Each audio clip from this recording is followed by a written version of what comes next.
यार दोस्तों, हर हर महादेव। हम हैं सजोद गांव में सिद्धेश्वर मंदिर में, और यहाँ पे आश्रम है और बहुत सुंदर मंदिर भी है। बहुत बड़ा मंदिर है ये, और यहाँ पे रुद्र कुंड है। रुद्र कुंड के भी दर्शन कराते हैं, सिद्धेश्वर भगवान के भी दर्शन कराते हैं, और बहुत भव्य है। गांव वाले अच्छे हैं और मंदिर भी अच्छा रखा हुआ है, मेंटेन किया हुआ है। ये आश्रम प्लस मंदिर, ये सिद्धनाथ महादेव, और एक शिवलिंग नीचे भी है नर्मदे।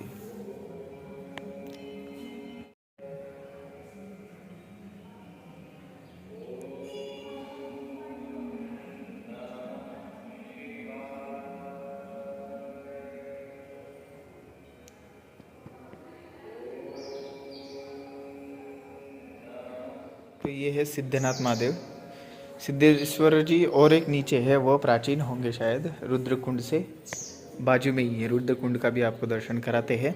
ये तीर्थ स्थल है, सजोद गांव में है, ठीक है। और यहाँ पे सुबह सुबह ही भोजन के लिए बोल दिया है, तो चलते हैं, करते हैं, फिर आगे बढ़ते हैं।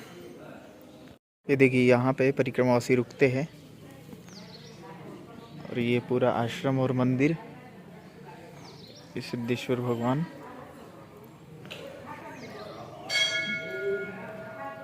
सुंदर है।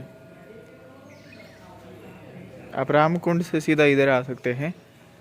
रामकुंड से इसकी दूरी है 8-9 किलोमीटर, 8 किलोमीटर है लगभग। नर्मदे यार दोस्तों, ये सिद्धेश्वर महादेव नीचे है जो प्राचीन मंदिर, और ये रुद्रकुंड के दर्शन कर रहे हैं आप, ठीक है। ये वैसे ब्रह्म हत्या यहाँ पे ख़त्म हो जाती है, ऐसा बोला जाता है। ब्रह्म हत्या लगी है तो ब्रह्म हत्या 4 प्रकार की होती है वैसे, ठीक है। आपको आगे बताता हूँ, ठीक है।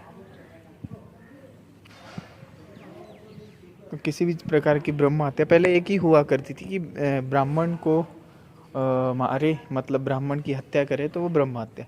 लेकिन उसके बाद में ब्रह्मा जी ने ही 4 प्रकार की हत्या डिवाइड कर दी। ये देखिए, बहुत सुंदर और भव्य शिवलिंग है, सिद्धेश्वर महादेव।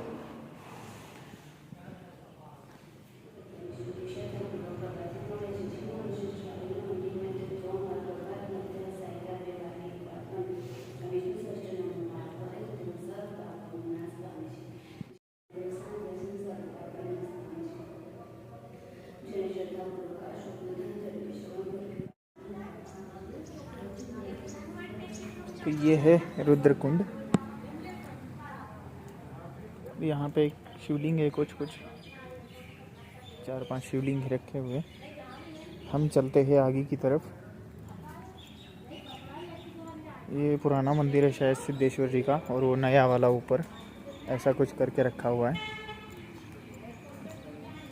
हम चल रहे हैं हनुमान टेकड़ी की तरफ, चलते हैं आगे। नर्मदे हर दोस्तों, हम हैं सजोद में राजू भाई के घर पे।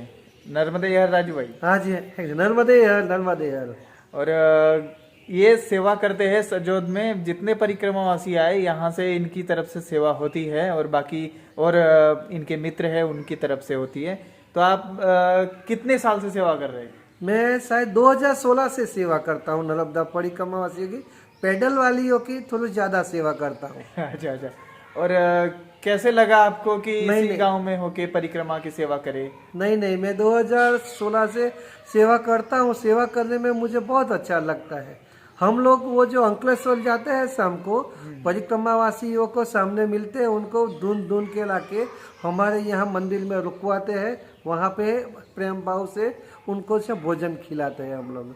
बहुत अच्छी बात है दोस्तों। क्या है, मैं भी बता दूं, थोड़ा रामकुंड पे जो आते हैं ना, वो डायरेक्ट सजोद आ जाते हैं। तो फिर सजोद में ये बहुत अच्छी तरीके से सेवा देते हैं। और इन्होंने जो सेवा के लिए वहाँ पे भी मंदिर में है, तो बहुत प्रेम भाव से। और राजू भाई भी रोज आते हैं शाम को और सुबह, और अंकलेश्वर के पूरे रोड पे आपको घूमते हुए दिखेंगे परिक्रमावासी की सेवा करते हुए, ठीक है। इसके लिए बहुत बहुत धन्यवाद राजू भाई। नर्मदे। दोस्तों ये देखिए, यहाँ पे सूर्य कुंड इस साइड, बलबला कुंड इस साइड, रुद्रकुंड से आ गए हम सजोद। चलिए, राजू भाई से मिलके हम आगे की तरफ बढ़ते हैं, हसोट की तरफ। राजू भाई अच्छे व्यक्ति है, और अच्छे सेवा करने वाले व्यक्ति है, बहुत कम ऐसे लोग मिलते हैं। और यहाँ आजू बाजू में उनका नाम भी है विमलेश्वर तक। उन्होंने बोला कि नावड़ी में भी कोई दिक्कत आ जाए तो बता देना, मेरे को फ़ोन कर देना। अच्छे व्यक्ति है। चलिए उनसे मुलाकात हुई, बहुत बड़ी बात है। अब आगे है हसोट, 10 किलोमीटर डायरेक्ट हसोट चलेंगे हम। बीच में 2-3 गांव लगते हैं। तो हम जा रहे हैं हसोट। हम हसोट जाते हुए यहीं पे रास्ते पे बैठा और यहाँ पे एक पेड़ था। मुझे एक फ़ोन आया फिर बैठने के बाद में, और मैंने क्या किया, पेड़ को तोड़ दिया। वो बातों बातों में तोड़ दिया मैंने। फिर बाद में रियलाइज़ होगा यार इतना अच्छा पेड़ था और छोटा सा पेड़ था, अच्छे से बढ़ रहा था, लेकिन मैंने बीच में ही आके तोड़ दिया। और यहाँ से देखिए हरी हरी पत्तियाँ भी आ रही थी और मैंने यहाँ से तोड़ दिया और इधर यहाँ से कट लगा दिया। अब मैंने क्या किया, मेरे को जब समझ में आया तब मैं इसको बांध दिया यहाँ पे और इसको ही बांध दिया। उससे क्या होगा, इस चीज़ को हवा नहीं लगेगी। हवा नहीं लगेगी तो ये फिर से जुड़ने के चांसेस है। और यहाँ पे भी तो, और पानी भी दे दिया थोड़ा सा और आगे निकलते हैं। अब ये पेड़ तो हो ही जाएगा, ऐसा बंदा बंदा रहेगा ना, जुड़ जाएगा कुछ दिन बाद, ठीक है। लेकिन सॉरी, चलो चलते हैं अब आगे। दोस्तों ये हसोट है, हसोट से हम आगे निकल रहे हैं हनुमान टेकड़ी के लिए। रोड ही जाना है सारा। अरे यार दोस्तों, हर हर महादेव। हम है हनुमान टेकड़ी में। ये है हनुमान टेकड़ी की झील। झील क्या बनाई गई है, पानी की कमी के कारण ही यहाँ पे झील पानी इकट्ठा कर दिया गया है। ये है हनुमान टेकड़ी का हनुमान मंदिर और यहाँ भी परिक्रमावासी सोते हैं। वैसे अंदर भी है लेकिन यहाँ भी है। ये बाथरूम टॉयलेट की सेवा। और मेरे को यहीं पे नहाना पड़ेगा क्योंकि वहाँ पे पानी हो गया ख़त्म।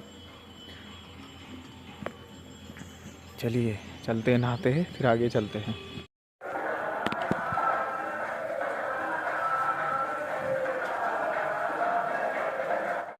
दोस्तों ये हनुमान टेकड़ी वाला आश्रम, वहाँ से हम इस साइड चल पड़े। देखिए सीताराम बाग, हनुमान टेकड़ी। अब इधर जाना है और इधर से राइट लेना है, फिर कोटेश्वर के लिए हम जाएंगे, कोटेश्वर मंदिर। हनुमान टेकड़ी से थोड़ा सा आगे आने के बाद में राइट साइड को एक रोड है, ये देखो पावर हाउस जैसा है। इधर से आपको कोटेश्वर के लिए सीधा रोड है, ये कोटेश्वर मंदिर ले जाएगा आपको। दोस्तों हम कोटेश्वर मंदिर पहुंच गए हैं। रोड से लगभग 1.5 किलोमीटर के दूरी पे है कोटेश्वर मंदिर। ये देखिए ये है कोटेश्वर मंदिर। चलिए चलते हैं, आपको दर्शन कराते हैं।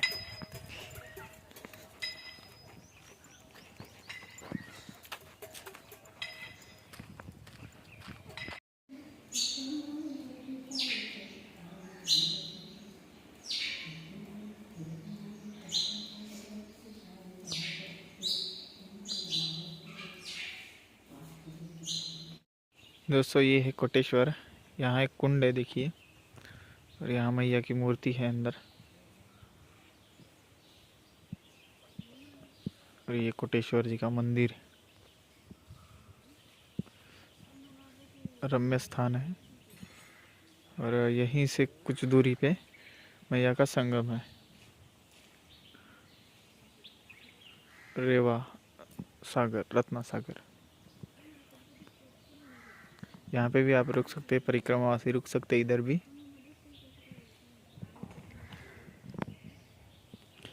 चलिए हम तो आगे बढ़ते हैं क्योंकि हम तो सुबह सुबह ही आए हैं। हम बढ़ते हैं विमलेश्वर की तरफ आगे। ये कटपोर गांव है, विमलेश्वर के आगे लगभग 2-3 किलोमीटर दूर है। यहाँ से होते हुए आगे जाना है विमलेश्वर, इसके बाद है नर्मदे हर। दोस्तों हम कोटेश्वर से विमलेश्वर की तरफ जा रहे हैं। तो कोटेश्वर का मैं बताऊं तो यहाँ पे मैया जी का, नर्मदा जी का और संगम समुद्र जी का होता है। ये संगम देखने के लिए सारे देवी देवता इकट्ठे आते हैं और इकट्ठे रहते हैं संगम देखने के लिए। तो ये वो स्थान है, सारे देवी देवता इकट्ठे रहते हैं और शिव जी हमेशा यहाँ पे वास करते हैं, ऐसा मान्यता है कोटेश्वर की। अब विमलेश्वर की तरफ जा रहा हूँ। विमलेश्वर रेवा जी का लास्ट तीर्थ है, समुद्र की तरफ लास्ट तीर्थ है, तो ये विमलेश्वर। ठीक, और यहाँ पे हमें कैसा करना है, यहाँ पे आप कितने बजे भी आओ आपको रुकना पड़ेगा, रात को या सुबह। नाव वाले रहते हैं तो वो रजिस्ट्रेशन पहले दिन करना होता है, ठीक है, वो वहीं पे जाके होता है। नाव वाले आपसे आधार कार्ड ऐसा कुछ नाम पूछेंगे, या तो वो सब बैच बनता है 50-50 का, वैसे आगे चलता रहता है। ठीक, और रही बात यहाँ पे रहने के लिए धर्मशाला भी है, बिरला धर्मशाला वो भी है, वो डॉर्मेट्री मिल जाएगी आपको 50 रुपये में 1 नाइट की। ठीक, और विमलेश्वर में वो भी आश्रम भी है विमलेश्वर का, तो आश्रम में भोजन वगैरह होता है, डॉर्मेट्री में कोई भोजन नहीं होता। डॉर्मेट्री वाले भी भोजन करने विमलेश्वर आश्रम में ही जाते हैं। ठीक है, चलिए चलते हैं, मैं भी चल रहा हूँ। बाकी आज हम निकलेंगे या कल निकलेंगे वो आपको बाद में ही बताएंगे। आप कोटेश्वर से कटपोर आएंगे ना, कटपोर से एक रास्ता गया है, वो शॉर्ट रास्ता है, मतलब 3 किलोमीटर में आप विमलेश्वर। अगर आप बाहर वाले रोड से जाते हैं तो वो लगभग 6 किलोमीटर पड़ेगा, मतलब 3 किलोमीटर बच जाएगा इस रास्ते से। देखिए ये छोटा रास्ता है, खेत खेत होते हुए ये जाता है रास्ता। दोस्तों अभी ये दक्षिण तट ओमकारेश्वर से ये यहाँ तक विमलेश्वर की इस परिक्रमा में हमने नॉर्मल जैसे परिक्रमा कर रहे लोग वैसे ही की है, लेकिन मुझे कहीं कहीं लग रहा है कि ये परिक्रमा नहीं है। अब सही में परिक्रमा में बदलाव होना चाहिए, अपने में, खुद में भी और परिक्रमा में भी। अब इसमें क्या है, बहुत सारी चीज़ें आती है, खुद हाथ से बना के खाना, ठीक है, किसी के घर में नहीं रुकना, ऐसी चीज़ें आ जाती हैं। और खुद ही मंदिरों में रुकना, या फिर जैसा सहारा मिले वैसा रहना। अब ये चीज़ें अप्लाई कर पाऊँगा या नहीं मुझे नहीं पता, लेकिन करने की सोच रहे हम कि ये सही में परिक्रमा का अर्थ थोड़ा बदल दिया गया है। वो जो बदला गया अर्थ है वो फिर से लाने की कोशिश करूँगा मैं, और वैसे ही परिक्रमा करने की कोशिश करूँगा जैसे होती है। ठीक है, और इसी के साथ विमलेश्वर से हमारा दक्षिण तट हो जाएगा पूरा, मतलब पूरा तो नहीं, आधा है अभी। इस दक्षिण तट से हम उत्तर तट की तट परिवर्तन होगा। ठीक है, फिर उत्तर तट की तरफ हम जाएंगे। उत्तर तट पूरा करने के बाद में अमरकंटक से फिर से दक्षिण तट आएंगे। ठीक है, अभी के लिए हम ये तट परिवर्तन हो जाएगा और आजकल में हो जाएगा वो। ठीक है, नर्मदे हृदोसो हर हर महादेव। हम है बिरला धर्मशाला में विश्रांति गृह, ये रहा विमलेश्वर का विश्रांति गृह, यहाँ पे हम सोए थे। अब चलते हैं आगे।